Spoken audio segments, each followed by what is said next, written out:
In the heart of the Middle Ages, two men held the power to shape the Christian world. One ruled an empire of lands and people, the other, the spiritual leader of millions. But who truly held the ultimate authority? The king or the priest? This is the story of a battle not fought with swords, but with authority, and a moment that changed the balance of power in Europe forever.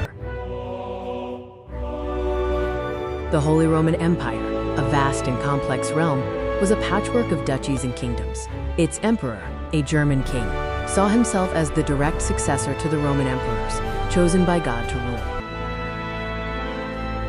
Meanwhile, in Rome, the papacy was undergoing a dramatic transformation.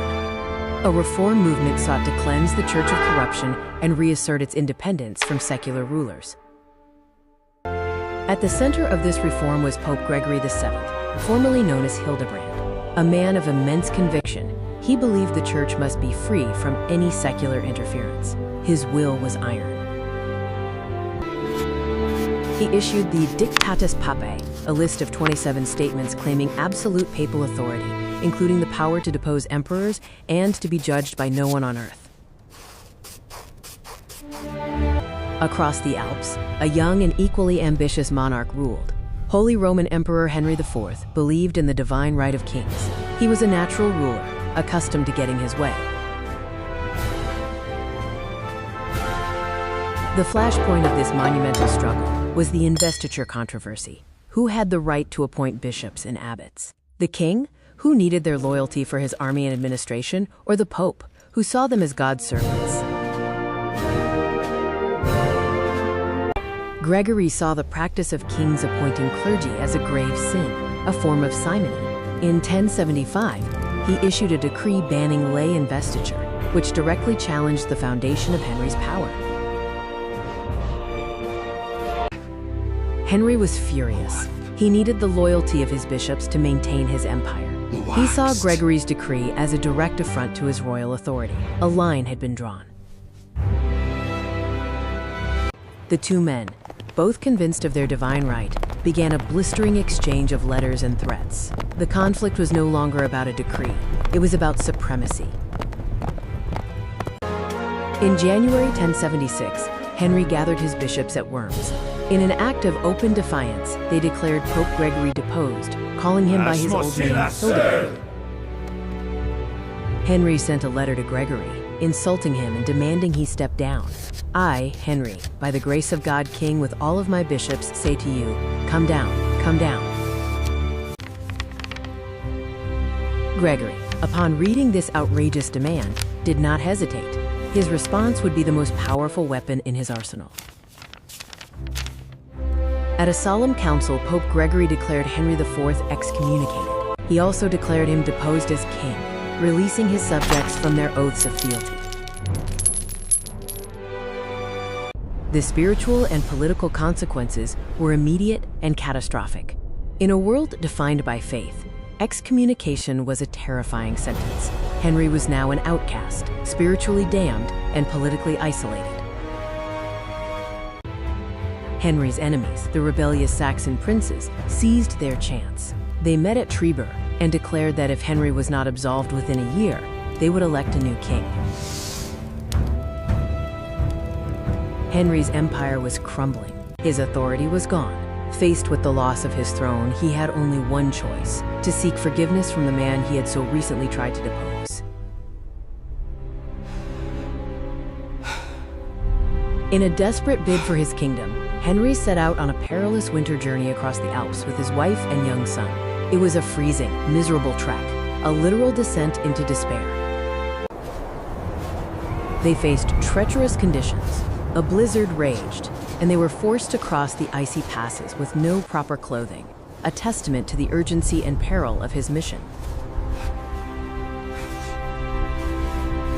Meanwhile, Pope Gregory, fearing an attack from Henry, had taken refuge in the impenetrable castle of Canossa, a fortress owned by his powerful ally, Countess Matilda of Tuscany.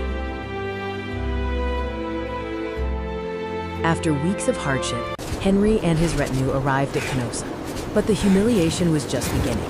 The gates remained shut. He was left outside, in the freezing cold.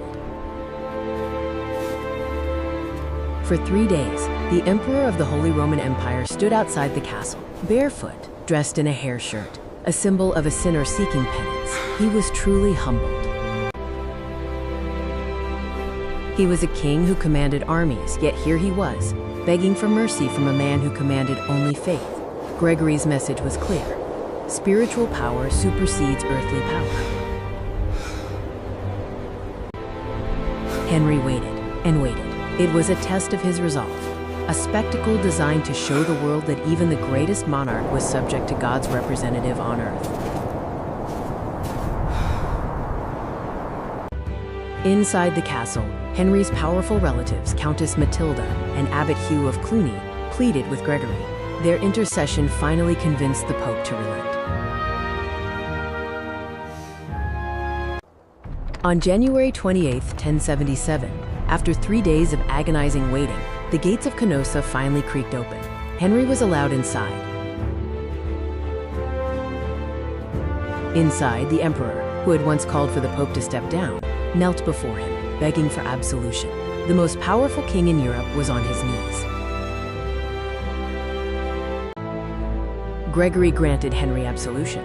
The excommunication was lifted. Henry's kingdom was spiritually restored. The Humiliation of Canossa was not just a political event, it was a powerful statement. The Pope had demonstrated his supreme authority over a king. With the excommunication lifted, Henry was able to reclaim his authority, but his pride was deeply wounded. The lesson of Canossa was seared into his memory. But the humiliation was temporary. Henry's resolve hardened. He began to consolidate his power, biding his time for a chance at revenge. The German nobles who had rebelled felt betrayed. They had expected Gregory to depose Henry for good, but he had simply reinstated him. They elected a rival king anyway. Germany was plunged into a brutal civil war. Henry fought fiercely against his rivals, and with his absolution, he was now on firmer ground.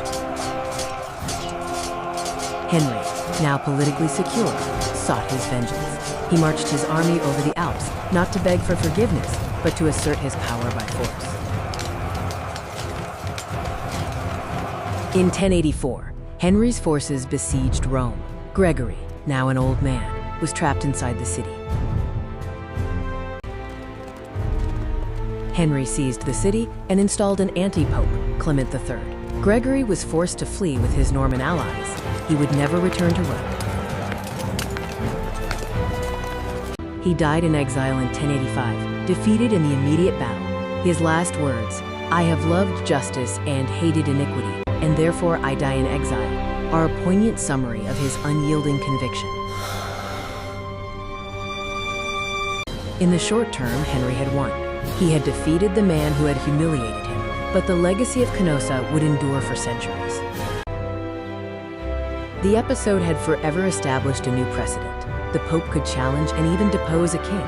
The Church's moral authority was a force to be reckoned with. The Investiture Controversy raged on for another 50 years, but the Pope's power to excommunicate and depose secular rulers became a permanent weapon in the Church's arsenal.